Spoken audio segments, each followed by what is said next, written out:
2022년 11월 24일 닥사는 위믹스의 상장 폐지를 결정했습니다. 이번 영상의 목적은 위믹스의 시작부터 오늘날까지의 일을 돌아보고자 함에 있으며 블로그 위키 채널은 이번 결정과 관련하여 어떠한 가치 판단도 하지 않음을 사전에 안내드립니다. 이번 사건으로 인해 피해를 입으신 분들께 심심한 위로의 말씀을 전하며 오늘 영상 시작하도록 하겠습니다.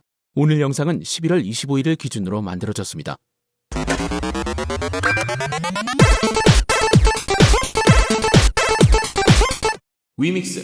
위믹스는 우리나라 메이저 게임사 중 하나인 위메이드에서 만든 코인입니다. 위메이드는 미르 시리즈, 창천온라인, 이카루스, 열혈전기 등의 대표 게임을 보유한 게임사로 차근차근 성장하며 2009년에 코스닥 상장까지 마친 메이저 게임사 중 하나인데요. 하지만 솔직히 말하자면 수년간 영업이익이 적자를 기록한 적이 있었던 만큼 3N을 비롯한 여타 게임사와 비교했을 때 밀리는 부분이 많은 회사라고 보는 게 위메이드를 보는 냉정한 평가일 겁니다. 하지만 그때 위메이드의 신의 한 수가 놓여졌으니 그것이 바로 위메이드 트리의 블록체인 플랫폼 위믹스의 런칭입니다. 2018년 1월부터 잔고를 거듭하여 2020년 1월에 정식으로 출시된 위믹스는 상장사인 위메이드의 운명을 그야말로 180도 바꿔놓게 됩니다. 위믹스는 첫 블록체인 게임인 버드 토네이도 4 위믹스를 선보였는데요. 버드 토네이도로 경험치를 쌓은 위메이드는 제신전기 같은 자사 메이저 게임들을 하나둘 위믹스 플랫폼에 올리기 시작합니다. 그리고 그 과정에서 초대박이 터진 게임이 하나 탄생하게 됩니다. 바로 그 유명한 초흥행 게임 미르보 글로벌인데요. 이 미르보는 최고 동접자 140만, 누적 회원 2천만 명이라는 대기록을 달성하며 블록체인 게임 최초의 히트작이라는 영광스러운 타이틀을 따내는데 성공하게 됩니다. 흑철, 드레이코, 위믹스, 거래소로 이어지는 토크노믹스의 리얼 유즈 케이스를 만들어낸 미르보는 마치 P2E 게임이라면 무릇 이렇게 돌아가야 한다는 로드맵을 제시해주는 것 같았죠. 위믹스도 이 미르보의 흥행을 계기로 블록체인 게임 산업에 대한 확신을 얻고 위믹스 생태계 확장에 풀배팅, 올인을 선언하게 됩니다.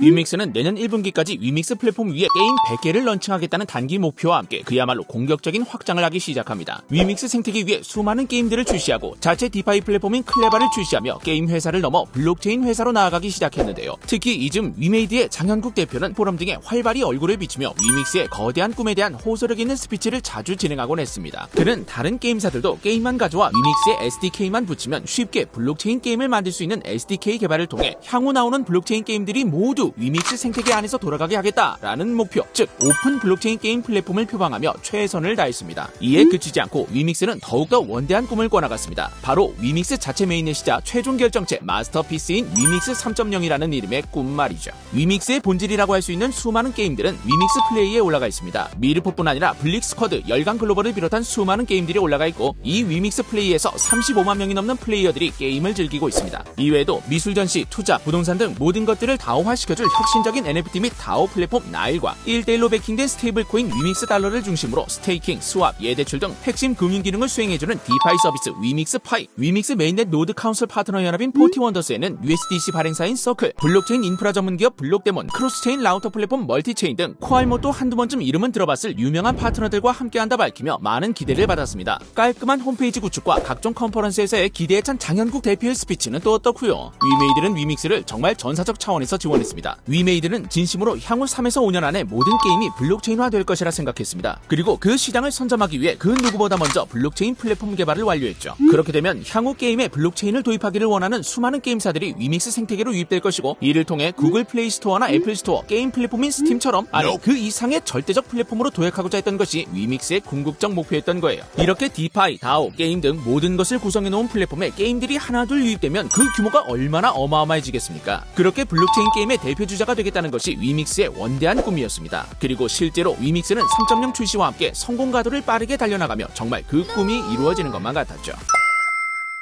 하지만 얼마 전 닥사 측의 위믹스 상장 폐지 결정이 내려지며 위믹스는 대혼란에 빠지고 맙니다. 발표 직후 위믹스는 마이너스 70%가 넘는 하락을 맞았고 위메이드를 비롯한 계열사들 주가 역시 하한가를 기록하고 맙니다. 그만큼 시장에서도 위믹스와 위메이드는 한 몸이라고 여겼다는 의미일 텐데요. 위믹스가 크게 논란이 된 부분은 유통량 관련 논란이었습니다. 중간 과정은 빼고 큼직큼직한 핵심만 요약해볼게요. 다양한 기사들이 쏟아진 이슈이기 때문에 궁금한 분들은 뉴스를 검색해보시면 되겠습니다. 위믹스는 클레이튼에서 메인넷으로의 전환과 동시에 위믹스 달러라는 스테이블 코인을 발행할 계획이었고 여기에 담보물 역할을 해줄 USDC가 필요한 상황이었습니다. 이에 위믹스 측은 재단이 보유한 위믹스 물량을 담보로 코코아 파이낸스에서 대출을 실행해 KSD를 발행했고 이를 클레이로 바꾼 후 매도하여 USDC를 확보하게 되었는데요. 이 과정에서 담보로 잡힌 위믹스가 문제가 되었습니다. 이 담보물에 대한 해석에 이견이 있었던 것인데요. 위믹스 측은 이 담보를 청산당하게 할 생각도 추호도 없었고 그렇기에 사라지는 물량이 아니라 생각해 이를 유통량이라 여기지 않았다는 입장을 밝혔습니다. 사실 냉정하게 말하면 이것은 이치에 맞지 않습니다. 만약 위믹스를 따라한 다른 잡코인이 저렇게 담보대출을 했다면 우리는 그 말을 믿지 않았을 거니까요. 위믹스의 생각이 어찌되었건 논란이 점차 커져나가다 보니 닥사는 위믹스를 유의 종목으로 지정합니다. 이에 위믹스는 기존 대출을 모두 상환했을 뿐 아니라 그간 유통량에 대한 오류를 바로잡고 미디엄이나 공지를 통해 앞으로는 더더욱 성실한 공시를 하겠다 밝히며 유의 종목 지정 해지를 위해 노력했습니다. 이 과정에서 장현국 대표는 지스타에서 상장 폐지 가능성은 없다고 생각한다 발언하기도 했죠. 하지만 결국 닥사는 위믹스 상장 폐지를 결정했습니다. 상장 폐지 이유는 닥사가 발표한 텍스트 그대로 읽자면 위믹스 측이 닥사 회원사에 제출한 유통계획 대비 초과된 유통량은 유의 종목 지정 당시를 기준으로 상당한 양의 과다 유통이며 그 초과의 정도가 중대한 점, 투자자들에게 미디엄, 다트 공시 등을 통하여 잘못된 정보를 제공한 점, 닥사의 거래 지원 종료 여부 등에 관한 확인되지 않은 정보를 수차례 언론 보도 등을 통해 발표하여 투자자에게 혼란을 초래한 점, 소명 기간 동안 제출된 자료에 각종 오류가 발견되었으며 유통량 관련 등 중요한 정보에 관하여 제출 이후 여러 차례 정정 또는 수정이 발생하는 등 프로젝트 내부의 중요 정보 파악 및 관리 능력에 대한 신뢰를 회복하기 어려운 이례적인 상황이 발생한 점 등을 이유로 닥사는 상장 폐지를 결정했다 밝혔습니다. 이에 바로 다음날 장현국 대표는 상패 관련 미디어 간담회를 개최했습니다. 내용인즉슨 이것은 어피트의 슈퍼 갑질이라고 생각한다. 우리는 유통량에 관련한 계산식을 어피트 측에 제공해달라고 요청했으나 그조차도 주지 않으니 난감했다. 소통 창구가 너무 불투명하고 수차례 논의 과정에서 갑질이 정말 심했다. 특히 어피트 측은 우리에게 일종의 괘씸죄를 적용하고 있는 것 같다. 닥사는 마치 안에서 뭐가 어떤 구조로 돌아가는지 이해가 가지 않는 블랙박스 같다. 향후 법적 문제가 정리되면 우리가 얼마나 불투명하게 갑질 소통을 했는지 닥사와의 모든 소통 내용을 공개하겠다. 유통계획과 실제 유통량의 차이는 모두 소명했다. 앞으로 해외 거래소 상장을 위해 노력할 것이며 위믹스는 글로벌을 타겟으로 하고 있기 때문에 앞으로의 사업 확장에 있어서의 영향력은 제한적일 것이라고 생각한다. 기존에 기획된 게임들 역시 모두 차질 없이 온보딩 시키겠다며 억울함을 토로했습니다. 이 인터뷰 내내 장 대표는 특히 어피트를 슈퍼갑으로 지칭했는데요.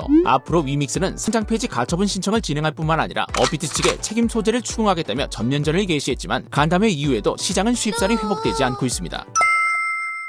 위믹스는 사실 코일러들에게도 좋은 시선만을 받았던 것은 아닙니다. 과거 많은 양의 위믹스를 시장에 매도해 이를 위메이드의 매출로 잡고 이 자금을 썬데이 토즈를 인수하는 데 사용해 코인 매도를 통해 얻은 캐시를 이렇게 쓰는 게 맞는 거냐라는 따가운 눈초리를 받기도 했었고, 위믹스 디파이였던 클레바는 사실상 러그풀이라 불러도 될 만큼 수백 토막이 나는 바람에 이에 억울함을 느낀 클레바 홀더가 오죽하면 지스타 행사장에서 시위를 했을 정도로 클레바는 처참히 실패했습니다. 이외에도 위메이드의 비덴트 투자와 빗썸의 위믹스 상장 사이의 특근법 이해관계 충돌 논란, 원더스 노드 검증자들의 스테이킹 물량에 관련한 설명 역시 충분치 않다는 지적 등이 그 이유였죠. 반면 위믹스의 입장을 이해한다는 시선도 있습니다. 아직 이 가상자산 시장이 워낙 초기이기 때문에 무엇이 위법이고 무엇이 합법인지가 사실 애매합니다. 이런 상황에서 위믹스는 새로운 시장을 개척하는 것이기 때문에 완벽할 수가 없다는 논리인데요. 향후 수정해 나가며 가이드라인을 만들어 나가는 것이 중요하지 이 시점에서 상패가 과연 옳은 결정이었는가에 대한 설왕설래가 끊이지 않고 있습니다. 뿐만 아니라 닥사의 결정이 최근 FTX 사태로 인해 정부 눈치를 너무 본 것 아닌가 하는 곱지 않은 시선이 있기도 합니다. 유의 종목 지정 사유인 유통량 논란이 어느 정도 해결되었음에도 불구하고 이렇게 많은 홀더들을 지닌 코인을 상장 폐지시키는 것이 과연 진정한 투자자 보호인지에 대한 논란도 앞으로 꽤 오랫동안 지속될 것으로 보입니다.